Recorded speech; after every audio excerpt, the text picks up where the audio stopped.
Hello, everyone.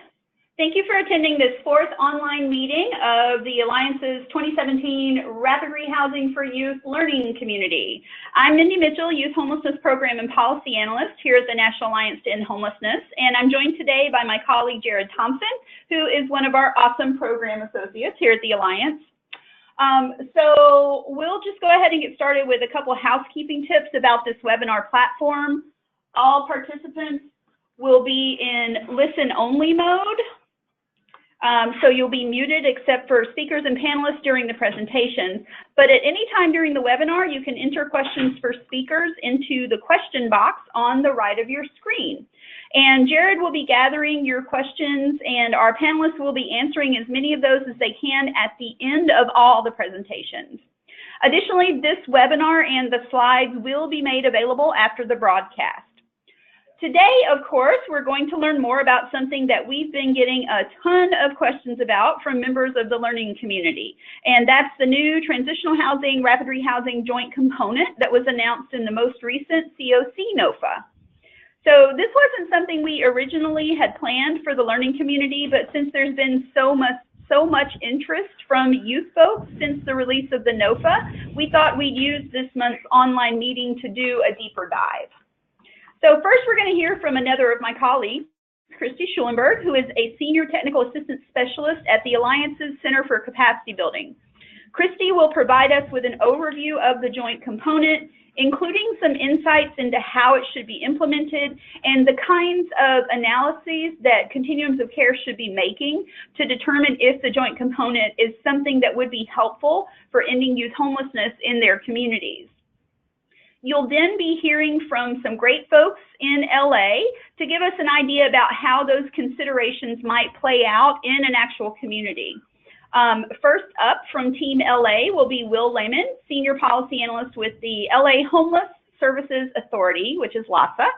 And will share with us some data from LA and talk about how that data could potentially be used in thinking about increasing crisis housing capacity to improve a systemic response to youth homelessness. Then we will hear from Rachel Pedowitz, who is the Director of Housing Advocacy at Safe Place for Youth in Venice, California. SPY has been an important part of the learning community since even before it was a learning community, and Rachel will share a provider's perspective on both providing rapid rehousing for youth in a community where the unsheltered population is so large, and on how increasing crisis housing capacity could potentially improve the rapid rehousing response to youth homelessness. Finally, we'll be opening up the conversations for your questions for this great panel of experts. And again, you can submit your questions at any time in the box on the right of your screen. Okay, so let's get started. Here's our agenda for today, which I basically just covered, and after the Q&A, please stay tuned to learn about some important advocacy opportunities and next steps for the learning community. Now I'm going to pass things over to my colleague, Christy, to get the ball rolling. Christy, welcome to the Rapid Rehousing for Youth Learning Community. Tell us all about the new COC NOFA and the Transitional Housing Rapid Rehousing Joint Component. Thanks, Mindy. But before I do, I want to thank all of you on the webinar from the Rapid Rehousing for Youth Learning Community for being a part of today's webinar and for all the great work you do every day to end youth homelessness across the country. As Mindy said, I'm a part of the Alliance's Center for Capacity Building, and we provide technical assistance and training to communities across the country. And we think that the Transitional Housing and Rapid Rehousing Joint Component is a real asset for some communities to help improve your systemic response to homelessness for all populations, including for young people. I'll provide a general overview for the joint component, including all the things your community should think about to determine if your homelessness system needs it and if this is the right component for you. Next slide, Mindy. But before we get started on the joint component, I'd like to just take a step back and remember the bigger picture of what we're all ultimately trying to achieve. Communities should have a vision for ending homelessness that is year-round. The COC NOFA is one of many tools communities have to enact a plan and achieve that vision. And it's really effective because it gives communities the opportunity to change and reallocate projects based on performance. So as we're thinking about the joint component, we have to reflect on the broader context of the COC NOFA, to determine whether the joint component will improve our community's systemic response to homelessness. And I just want to cover a little bit of what that context includes. So first, having a plan. So HUD states in the 2017 COC registration notice that they expect communities to use cost, performance, and outcome data to improve how their resources are being utilized to end homelessness. This isn't just about the competition, and we want to make that clear, or what points are available for what, but rather what is going on in the communities to reduce and ultimately end homelessness. So the second point I want to cover is focus on outcomes. To make homelessness rare, brief, and non-recurring, some important outcomes to focus on are: 1, reduce the number of people experiencing homelessness. Communities with high numbers of unsheltered people should prioritize reducing unsheltered homelessness, particularly for single adults, which make up a large portion of the unsheltered population in most communities. Many communities just don't have enough low barrier or housing-focused resources for this population. Second, reduce the length of time people are experiencing homelessness. And third, we want to increase exits from the homeless system to permanent housing. What decisions can you make to meet these outcomes? How do your interventions have an impact on these outcomes, the current interventions you have in the community? And these outcomes should guide your vision to reduce homelessness. We also want to look at knowing what you need. Once you have outcomes to focus on, what interventions does your community need to meet the outcomes it wants to achieve? You need to conduct a gaps analysis. Data and project performance on the outcomes we just mentioned should drive decisions around what your community needs. COC should utilize PIT and HIC data, an evaluation of project performance, and meaningful consumer input to determine your community's specific needs. And last, in the broader context of what we're trying to do, of which the COC NOFA is just a part, we want to align projects with that need. So determine whether you have the right mix of projects to meet the needs of households experiencing homelessness in your community.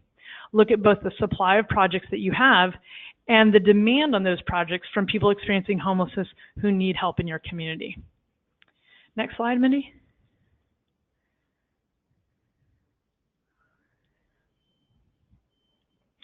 So again, the COC NOFA is just one opportunity among many that you have throughout the year to basically right-size your system. So there are two different ways that the COC NOFA provides you with the opportunities to achieve those larger goals that I just talked about. The reallocation process, which is reallocating lower performing projects to more effective models, or using reallocation to right-size the number of housing components to better meet your community's permanent housing needs, or creating new projects with bonus funding. And the transitional housing rapid rehousing joint component can be implemented with either of these mechanisms, so either through reallocation or through a new bonus project. The transitional housing rapid rehousing joint component provides some really interesting and important opportunities to fill some gaps in your system. The new component combines transitional housing and permanent housing in the form of rapid rehousing into a single project to serve individuals and families experiencing homelessness. The component provides an opportunity for COCs to consider reallocating current eligible renewal projects to a combined transitional housing and rapid rehousing project that for the first time can give the community the ability to serve people in temporary housing that need it and provide those same participants with a permanent exit paid for with rapid rehousing dollars. As I stated before, the joint component can also be created through the new permanent housing bonus. So it's important to note that the joint component provides a safe place for individuals and families experiencing homelessness, and that it is understood by HUD to serve as crisis housing with financial assistance and wraparound services that are determined by participants. So it has a clear purpose of moving participants quickly to permanent housing. Permanent housing and housing first are helping to reduce homelessness in many communities. However, these same communities still face a lack of crisis housing, and the joint component, when designed and implemented well, can fill this gap and move us closer to ending homelessness in our communities.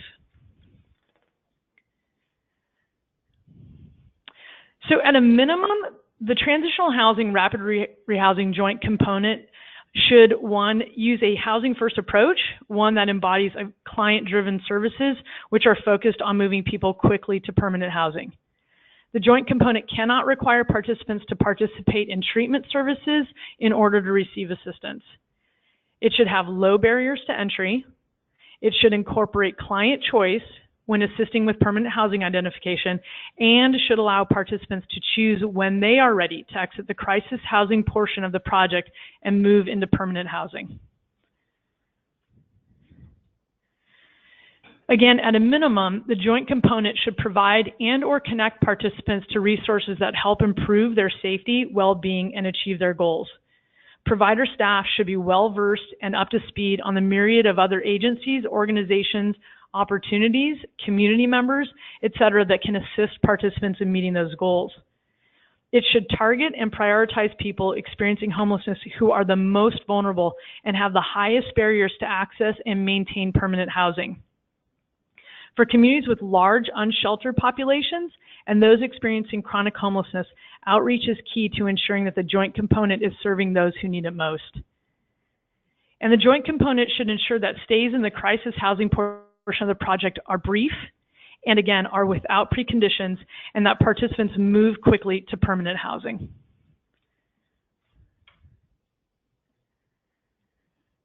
So when your community is thinking about the joint component, you should consider looking at your community through the lens of whether you have large numbers of people experiencing unsheltered homelessness, whether the community lacks crisis housing capacity, and whether the community lacks strategies to exit people into permanent housing quickly. And last, communities who have shelter stays that are brief, or HUD's goal of less than 30 days. So communities that are considering this, that's the kind of picture of what the community looks like. So again, it's meant to provide temporary, low barrier crisis housing while working quickly to move people to permanent housing. For communities with high rates of unsheltered youth homelessness, the joint component can provide temporary housing designed to meet their needs while at the same time be intentionally focused on working to move them quickly to permanent housing. So once participants are moved into permanent housing, supportive services should be focused on helping them maintain that housing. As you are all well aware, supportive services may look different for young people experiencing homelessness, and youth may need slightly longer lengths of assistance than older folks. But the key is that the participant chooses when they want to move to permanent housing, not the program. Also, for communities that currently have transitional housing projects, youth or otherwise, that are not able to provide participants with financial resources to obtain permanent housing, the joint component should be considered as an opportunity to overcome that hurdle. And most important, for any community that finds that they have high rates of unsheltered youth, we want to stress that before you consider applying for the joint component, please consider whether lowering barriers to current projects and increasing rapid rehousing resources will more effectively increase community capacity to get young people off the street and into permanent housing. So, is the joint component right for your COC? If you think yes, then the COC, project applicants, and key stakeholders should consider the needs of the populations within their communities, going back to that larger context that I talked about before, gaps analysis, data, and performance reviews. So that way, you're ensuring that the joint component would best serve and be designed accordingly for the population that needs it the most. So this includes thinking through things like lengths of assistance, what wraparound services to include, and what other mainstream resources does the community need to leverage in order to make to have a well-designed joint component project.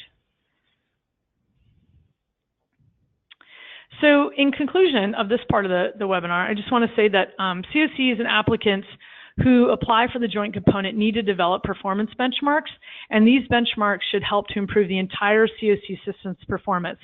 So in order to do that, you want to establish performance benchmarks that are appropriate for the project's target population and encourage projects to prioritize those who are unsheltered, have experienced long or multiple episodes of homelessness, have high barriers to exiting homelessness, and are more likely to be a victim of violence or harm.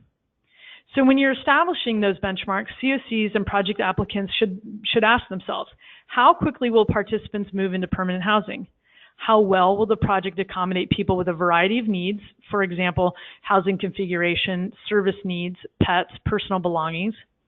And how well will the project connect participants to resources in the community? For example, education, mainstream benefits, and employment. So that's the transitional housing, rapid rehousing project in a nutshell, but I'm sure we'll have some time to answer questions about it. And Mindy, I think I'm going to give it back to you. Awesome. Thanks so much for the overview, Christy.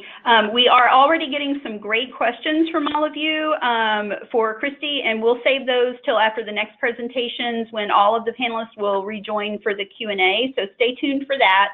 And again, you can continue to add your questions in the box on the right, and Jared is compiling those for us. Next up, as the first piece of our Team LA, we'll have Will Lehman from LAHSA, which has really been doing incredible work in the past few years on ramping up LA's systemic response to youth homelessness. So Will is going to give us an overview of LAHSA's work and an idea of the kind of data analysis that might go into determining whether the TH-RRH joint component would be helpful as part of a community's systemic response to youth homelessness. Okay, Will, you're up. Thanks, Mindy. Hi, everyone. It's really great to be with you today. My name is Will Lehman. I'm a senior policy analyst with the Los Angeles Homeless Services Authority, otherwise known as LAHSA. And as Mindy mentioned, I'll be presenting briefly today on highlighting LA as an example of how one might assess the need for a joint TH rapid rehousing component in your community. So without further ado, I'll jump right in. First, a little bit about LAHSA. We are a joint powers authority of the City and County of Los Angeles. We're also the LACOC lead agency, which means that we administer local, state, and federal funds throughout the LACOC to serve persons experiencing homelessness. Just a point of clarification first, the LACOC covers all of Los Angeles County with the exception of Glendale, Pasadena, and Long Beach. So the majority of the county, but not the entire county. So I wanted to first highlight the youth homelessness crisis and what it looks like in LA. And then I'm going to share some numbers pertaining to the housing landscape for youth here in LA. So first, in regards to our 2017 point in time count data for youth, we estimate a total of 5,847 youth experiencing homelessness throughout the LACOC. A very significant number. Breaking that down a little bit more, we have 248 unaccompanied minors, 684 young family members. Now we define young family members as families in which both parents are under the age of 25, and then 4,915 unaccompanied transition age youth. And those would be persons ages 18 to 24.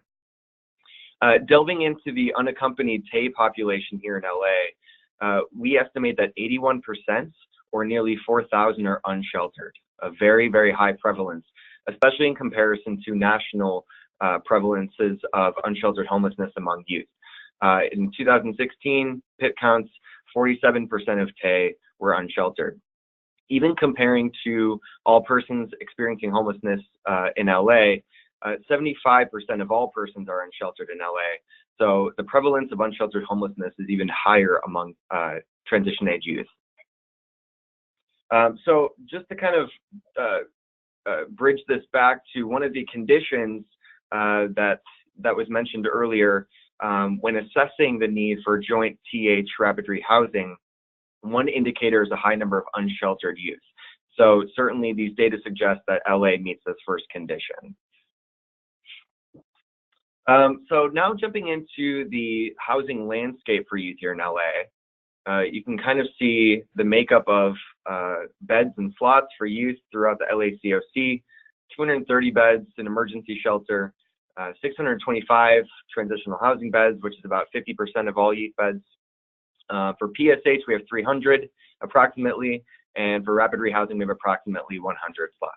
These are approximations, but we can estimate about 1,255 beds for youth throughout the LACOC.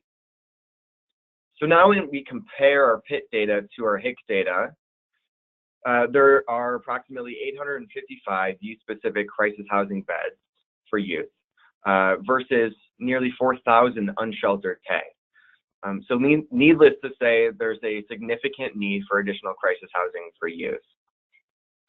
This would be another condition that was mentioned earlier when assessing the need for joint TH rapid rehousing. Is there a lack of safe, low barrier crisis housing options for youth? So given these data as well, LA certainly meets the second condition and would be a good fit for joint TH rapid rehousing. I also wanted to highlight some really exciting new investments going on locally here in LA. There was a ballot measure in March 2017 in LA County that was passed that is going to institute a quarter-cent sales tax, the revenue from which will be exclusively devoted to housing and services for persons experiencing homelessness. So this is expected to generate an estimated $350 million annually for the next 10 years. So we're very excited to put these resources on the ground and into action. The Board of Supervisors in LA County did approve funding allocations with Measure H dollars for year one. And this is expected to generate an estimated 175 crisis and bridge housing beds and 150 rapid rehousing beds exclusively for youth, just in the first year with additional increases in years 2 and 3. So this would result in the increase in the number of youth crisis housing beds by 20% and an increase of 150%, more than doubling the number of rapid rehousing slots for youth. Some additional strategies for youth in LA. Given the influx of these new local resources, we are going to be able to test some new transitional housing and interim housing models for youth with this local funding to further address the needs of unsheltered youth. And this new investment has also allowed us to rethink how we're allocating our HUD-funded programs. And so we will be reallocating our HUD-funded youth transitional housing dollars, given our new local investment in transitional housing for youth. And we'll be focusing those resources on permanent supportive housing. So all of that money will be going into PSH for youth, and we are expecting that this will create an estimated 500 units of PSH for youth to house the estimated 823 youth experiencing chronic homelessness throughout the LACOC. So all in all, we're very excited about the local investment, but there's certainly, given the high prevalence and number of unsheltered youth, and given the continued gap in crisis housing options for youth, LA would make a perfect fit for a joint TH rapid rehousing component. And that concludes my presentation. Thank you very much. Awesome. Thanks so much, Will. As Christy talked about at the beginning of her presentation, good data is essential to implementing an effective systemic response to homelessness. And the data work that LAHSA has been doing over the past couple of years is really exciting for numbers nerds like me. Next up, our final panelist and equally important member of Team LA for today's webinar is Rachel Pedowitz from Safe Place for Youth in beautiful Venice, California. Rachel is going to give us a provider perspective on how the TH-RRH joint component might be beneficial at the program level for improving housing outcomes for unsheltered youth. And Rachel, give me just a sec to unmute you. There we go. And Rachel, you can take it away. All right. Good morning, everybody. Thanks so much for having me with you. So I'm just going to give you a brief sense of our program, sort of where we're coming from and what we're seeing here in Venice and in West LA, and then how this last year with really stepping up our housing partnerships has been for us and what's still needed and how this TH component could potentially fill that gap. So looking at sort of our agency background, so Safe Place for Youth really started as a volunteer-led organization and a community response to the homelessness crisis that is observed here in LA and in West LA specifically. In 2008-2009, a group of dedicated volunteers began passing out food packs and hygiene kits from their cars, just as a way to respond on the ground level to what they're observing, noticing young people becoming sick and sort of falling away from the community and really wanting to do something to step in. In 2011 is when Safe Place for Youth was first formed, and our first temporary drop-in space was created at a local rec center, and that's when our first staff was hired. So we kind of moved from trained volunteers to sort of beginning our professional growth. And just 4 short years later, our first permanent drop-in space opened, which you'll see a couple pictures of in a second, just to give you a sense of how we've structured things here. And our goal with having our permanent space has really been to create a one-stop shop for all service needs that a young person facing homelessness or housing instability might need. So we really try to bring all of our partners in-house here and create drop-in hours that allow people to maximize all of their service needs. Today, just a couple years later after our permanent drop-in space has opened, we're serving about 80 young people a day when we're open for our drop-in hours, and then we hold case management appointments outside of our drop-in hours, which are 3 times a week for large chunks of time at about 5 hours each. We've seen a swell in numbers on certain days, getting up to over 100 and over 109 if you include the TAFE children that are coming in, and so we're really seeing a great impact for young people coming in and needing services.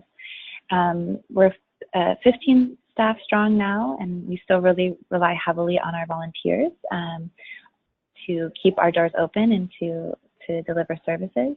And as I mentioned, we have this network of strategic partnerships that we're leveraging each day. Outreach is still a huge component of our program, and we're still doing street outreach at least 3 times a week, both to the Venice Boardwalk, which is kind of this known hotspot and influx, place of influx for young people, and then also to other areas in our community as requested and needed. Next slide. Can we move forward to the next one, Mindy? Thanks. Okay, so I just wanted to give a sense of kind of what our drop-in space looks like, so you can kind of experience it a little bit. So we have a lot of outdoor space, and we really try to create a sort of a safe haven. It's not very conspicuous from the street of where you might be entering to, and that's definitely done intentionally to kind of create some protection for the young people seeking services here. Just to give you a sense of the type of programs that we're offering on site. So we have a health clinic that is coming in once a week doing all kinds of health screenings. We're doing dental screenings as well, Medi-Cal enrollment, HIV testing, of course, all of the basic needs like meals, clothing, showers, and hygiene products. We also are seeing, as I mentioned before, our TAFE families are really increasing over recent years, and definitely have specific high-level needs, and so we've built out programming to support that specific population. We're also, of course, offering mental health support with one-on-one counseling and groups. Our career services and employment services have boomed and taken off in the last year, where we have on-site internships for some of our members to assist in sort of managing the drop-in space, which has been a really amazing thing. And we partner with Syracuse Charter School to have an on-site option for young folks seeking their high-site GED and high school diploma. And then the arts component of our program, I just want to touch on it briefly. It's a huge piece of how people connect and really begin to even think about engaging in service. So we always want to mention that that's a really important piece of what we do with music production, graphic design, and jewelry making. And then lastly, on the housing side, which is where we're moving into here, we have acted as the youth coordinated entry system lead for our side of town. So in addition to serving our members here who are engaged in our programming, we're also helping to connect with other service partners in our service planning area to help them do standardized assessment and get folks connected to the housing resources that they need as well. Last little bit here that you see, small voices united are heard. That's our Spy Squad mantra. So that's our youth advocacy panel who are helping shape everything we do here and speaking out in the communities as well. Okay, so in the last year, we've really been able to grow our impact in the housing arena. So we are currently partnering with 2 rapid rehousing providers, PATH and St. Joseph Center, to make these housing linkages and enroll young people in rapid rehousing. And just to kind of give you all a sense of what our community is like, of those 855 youth-specific shelter beds that Will mentioned, none of them happen to be in our service planning area. And we only have 6 transitional housing slots and 7 permanent supportive housing units for youth specifically. So we are super reliant as a community and grateful for the influx of rapid rehousing funds that have entered our community within the last year. In terms of our programs, so we were visited over 11,000 times last year by 976 youth, of whom 651 were new. So I think that really speaks to just this continual inflow of new individuals coming to LA and to West LA, and how we're needing to continue those outreach activities to connect with those people. Oh, it looks like the numbers got a little cut off here. So I'll just read them out for you all. We've had 89 young people exit the streets in the last year, which it looks like you can't see by the little house, but that's because they're all in their little houses. So 89 young people have exited the streets in the last year from our program, and 63 of those were in safe and stable destinations. So what we mean by safe and stable is that they were either in transitional housing, rapid rehousing, returned home to family, access to Section 8 voucher, something like that. We try to avoid this, even though it is definitely called permanent housing. We like to deem it as safe and stable so young people understand there's still movement and flex as they move into their housing journey. Specifically, 24 of those were rapid rehousing destinations in our communities. So there's a whole bunch of others that were return homes that were funded through rapid rehousing funds, but 24 of those were rapid rehousing destinations in Los Angeles. And what that says is, of the 208 that were enrolled in case management of June, you take out those 89, there's still 109 young people who are currently enrolled in case management and either literally homeless or precariously housed. So still really in need of some type of shelter or emergency response to protect them. Just some high-level insights that we've gained from partnering with rapid rehousing in the past year. It really works, and our young people are really, really happy and proud of the progress they've made and of the homes they've created for themselves. And shared housing specifically has worked really well for our population. Shared housing takes a lot of work, and we've wanted to be really sort of hands-on in helping young people navigate roommate situations and making those successful outcomes for both parties involved. We've also realized that volunteers can act as trained housing navigators. We started a program called the Homies Program to bring our volunteers in that piece of the puzzle, not just serving meals on site and doing resumes and workshops, but also helping actually secure and find housing for young folks. And so while that has been a really exciting revelation that is a possibility, we also uncovered that our volunteers need a lot of support as they go through that, helping understand just how the system functions, really helping normalize for them sort of what our young folks are experiencing. And it's almost as if they're getting a crash course in their first social work job. And so helping harken back to our own first social work jobs and help process and normalize for them sort of some of the things that they're seeing. Just as kind of side note on the rapid rehousing piece, news travels fast regarding rental schedules. So folks are hearing what their friends are getting and asking about it. And so I think it just really hammers home the fact that you really need to have upfront conversations and messaging with each individual who's entering rapid rehousing, that each experience will be different. And that's a good thing. And then lastly, and I think this probably goes without saying, the time between assessment and move-in is a really vulnerable time. And if people aren't engaged consistently during that time, particularly if they're unsheltered, people can definitely lose steam and hope during the process. So lastly, I just wanted to kind of echo Will's comments about the continued need for emergency response and something like the joint component could offer. So in our member feedback survey that was taken from a representative sample of our total population, we saw that 40% of our members are currently sleeping outside. And then another 12% are either in a tent, vehicle, or a bus or train. So around that 52% mark, very similar to what is being observed countywide. And this has had really, really serious outcomes for our members who are enrolled in rapid housing, seeking a placement, and are still unsheltered.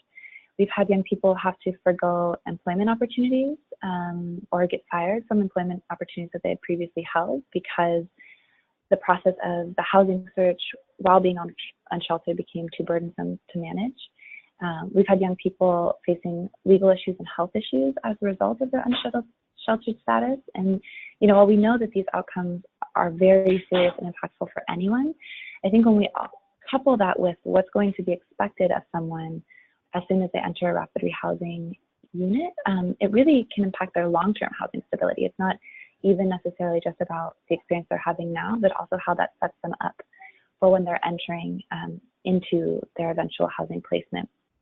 So we're continuing to look at creative ways to find shelter for folks during that time, pre-move-in into their rapid rehousing unit, you know, partnering with adult shelters to see if there's ways to kind of carve out places or spaces to make them more youth-friendly, looking into host home programming to include volunteers and community members in that piece, which we're looking to pilot in this next year. But I think that if there were more components like this one, like the transitional housing, rapid rehousing joint component, we would really be able to tackle some of these issues that young people are facing while they're awaiting placement. So that's really all I had just from our experience. Thank you all so much for including me here. Awesome. Thank you, Rachel. And thanks to Safe Place for Youth for just doing so much incredible work with all of the young people in Venice. For me personally, it's been really inspiring to see how much SPY has grown just in the past few years that I've been at the Alliance. Okay, so now it's time to get to all of the great questions we have coming in. I'm going to try to unmute everyone. Mission accomplished.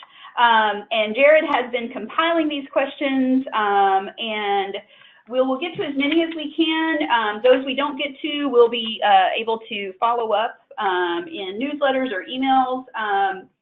So first question, and Christy, I think you can probably take this one.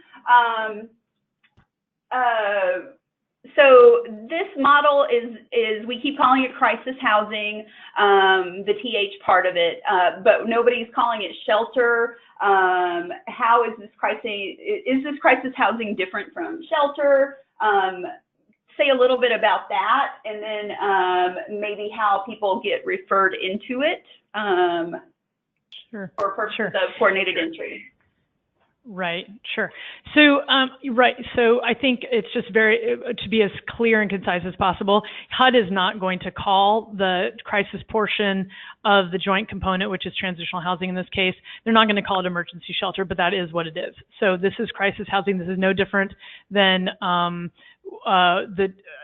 increasing because you can't increase or expand your capacity in shelter. This is a good way to expand your crisis bed capacity. So you're not really missing anything. It's just that under the rules of the NOFA and we can't create new program components. So, we're not HUD. So HUD is not creating new program components. So you're not really missing anything here. This is crisis shelter beds.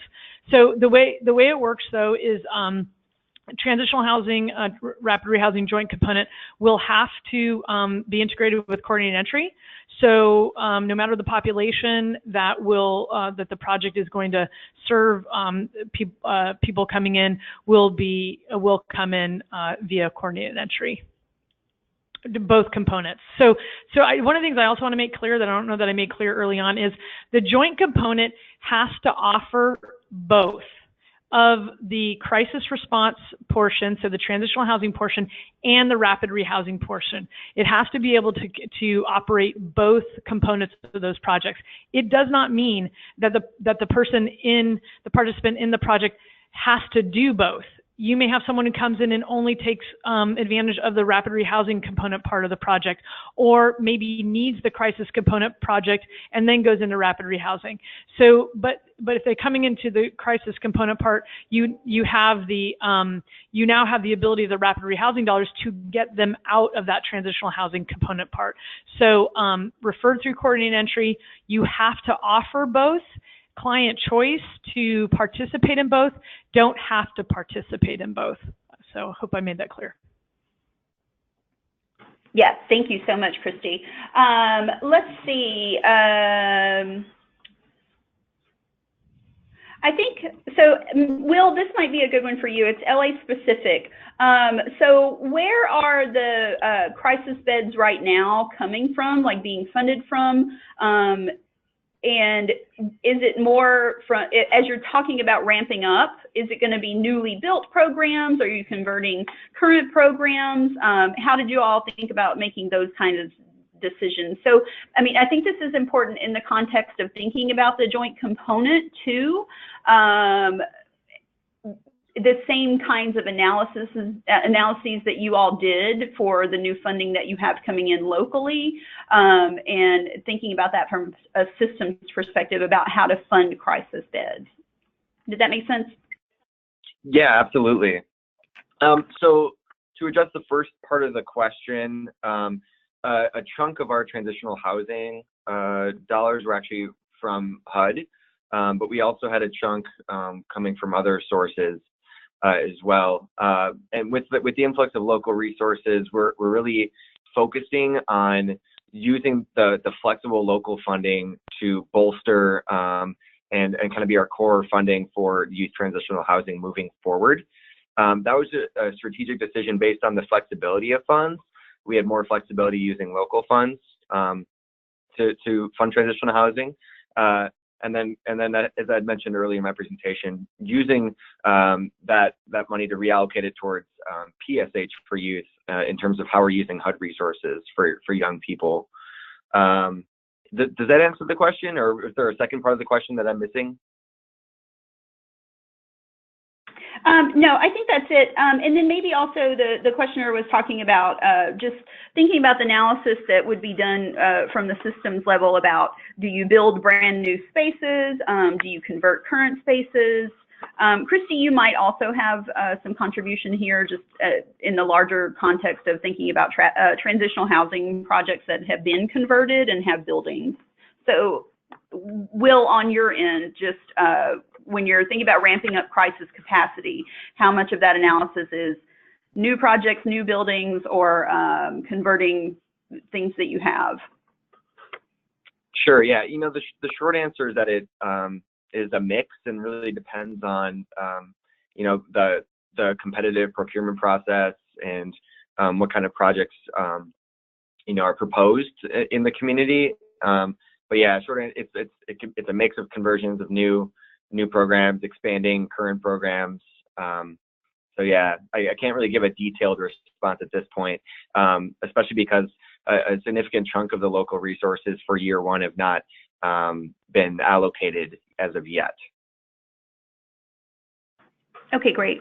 And Christy, did you have something else to add to just kind of thinking about that systemically, about converting projects, creating new projects, and what that looks like as far as buildings go?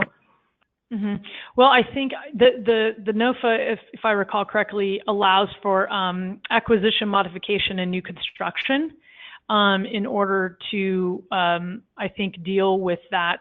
If you have a congregate transitional housing facility, or you don't have a more of a scattered site or individual units. I think the only thing that a COC really needs to think about in using the dollars for modification, acquisition, and new construction is that money the award of that grant doesn't get renewed every year in the COC's annual renewal demand. It's a one-time type of a grant award. So a lot of COCs collectively, when they go to prioritize projects like this, one of the difficult barriers is that very thing. It will not become a renewable funding stream in the future. So that's something to keep in mind. Really good point. And that makes me think something that gets back to the previous question about is this shelter, even though we can't call it shelter because statutorily there is no shelter in the COC model. I know that there have been communities that had previously reallocated transitional housing programs to rapid rehousing that had these buildings, right? Like the building just existed and it was part of the program. So what do you do with the building afterwards? And a lot of communities were effectively using those buildings as, you know, bridge housing. I'm doing scare quotes here, bridge housing, but, you know, places that functioned as crisis housing for people to stay as they were waiting to get into rapid rehousing. So, so it seemed to me like this, the joint component could also be effective at just addressing that very concrete issue of like, what do I do with this building that I have?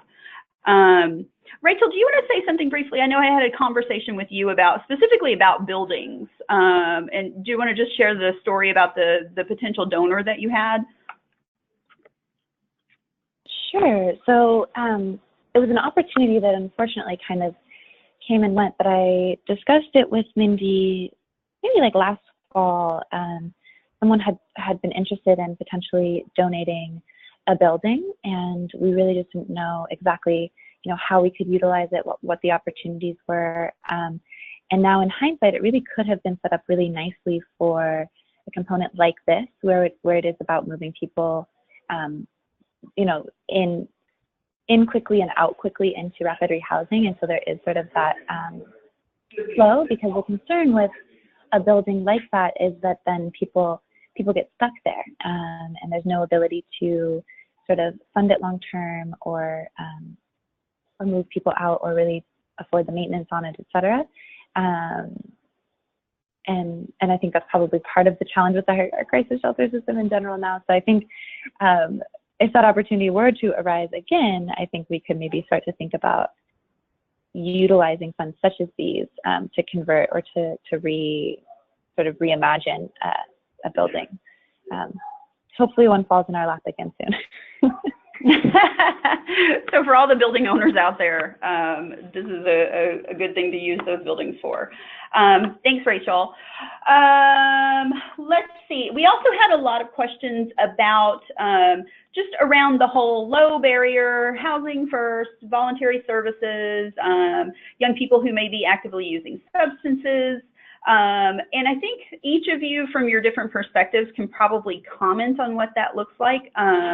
And maybe, Christy, if we just kick that off with you generally, I mean, you've worked across all populations and how to implement housing first in a permanent housing context or in a crisis shelter with lowering barriers. So do you want to get that conversation started?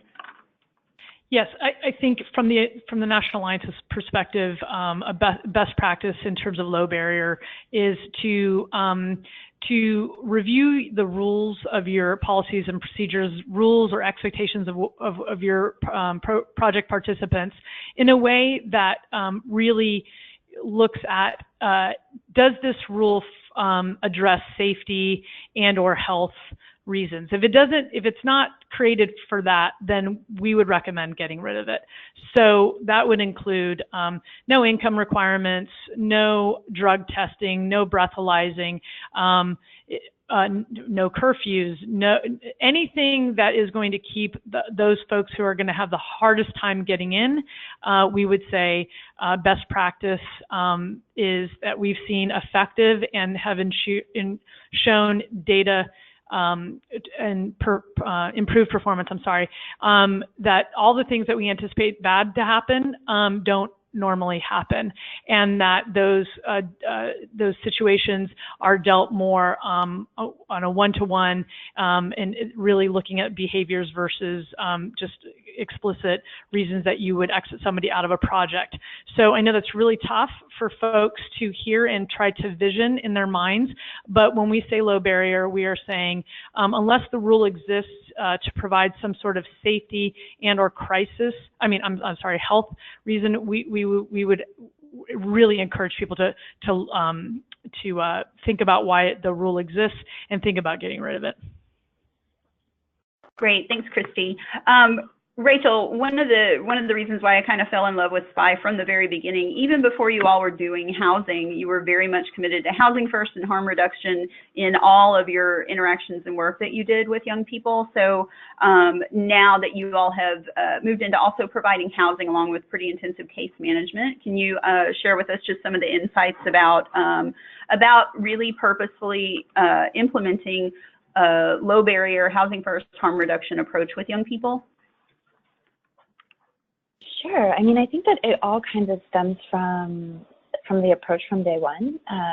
You know, as you mentioned, our drop-in space is open to anyone who is within the age range and is not a danger to themselves or others. So, you know, people come into the space sometimes under the influence, and as long as they are safe and able to contain themselves, you know, that's not something that we would ever turn someone away for. It's also not something we encourage, obviously, but we really try to promote this idea that this is a safe place for you. It's why the arts programming is so huge. And I think that being the conversation from day one sort of trickles through all of the conversations as it approaches, you know, all of the necessary steps that go into getting housing ready, getting documentation in place, getting, you know, getting ready to approach landlords. All of these things are done simultaneously. It's not that you have to have accomplished any of them before we start looking for housing or seeking housing. It's that we're going to keep trucking along at this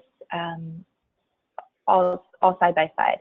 So if you are sharing with us that you are interested in housing, we're going to start that process with you and kind of help demonstrate what pieces might be helpful along the way, but nothing is a prerequisite to getting that process started. And I think it's hugely helpful for each individual, but it also sort of impacts peers who see their friends getting housed and maybe were not interested at first or thought they weren't interested, and now it suddenly becomes a possibility. It becomes attainable for them. So I think it sort of has just a cultural impact across the board. Yeah, I hope that answers it. Yes, thanks so much, Rachel. And Will, do you also want to chime in? I know you're doing systems work now, but to share a little bit of your history, you did come from the provider background and some insights on just using that housing first approach. Particularly, lots of questions about working with young people who are using substances and may not be interested in doing any kind of recovery stuff. Yeah, absolutely. So, you know, I think Safe Place for Youth really exemplifies this philosophy. They do such great work. You know, obviously safety is at the core, needs to remain at the core, but it is especially critical in order for a crisis housing program to be effective with young people, that for it to be low barrier, and for the low barrier harm reduction models to be at the forefront. Youth are the least likely to mitigate these kinds of barriers by themselves. So I think for me, it really comes down to the ability for a program to truly be effective in housing young people. It really needs to be low barrier harm reduction. Awesome. Thanks so much, Will. Christy, I know you have to get right off, and we are coming up to the top of the hour. So everybody that's on the webinar right now, we are still compiling questions. There's so many good ones that I think what we'll try to do is just put everything together and maybe have a document that goes out with answers to all of the questions in our next Rapid Rehousing for Youth Learning Community newsletter. Let's see, what do I have up next? So obviously the joint component is going to continue to be a topic of conversation around the country as we all devote our attention to addressing the large numbers of unsheltered young people in many of our communities. The Alliance has been developing and will continue to develop helpful resources for creating effective systemic responses to all forms of homelessness, and you can definitely access those on our website at any time. And of course, if you think your community could benefit from some more intensive training, you can contact our Center for Capacity Building to learn more about what they offer. Just email Christy. I also want to say, Will, I had a graphic for LAHSA on this page, but for some reason it's not showing up. I didn't leave you out there. Thanks again to all of you, incredible youth rapid rehousing providers, systems experts, for being a part of the learning community. Next month, before we go, and I do want to take just another minute for an important and super easy advocacy opportunity for everyone.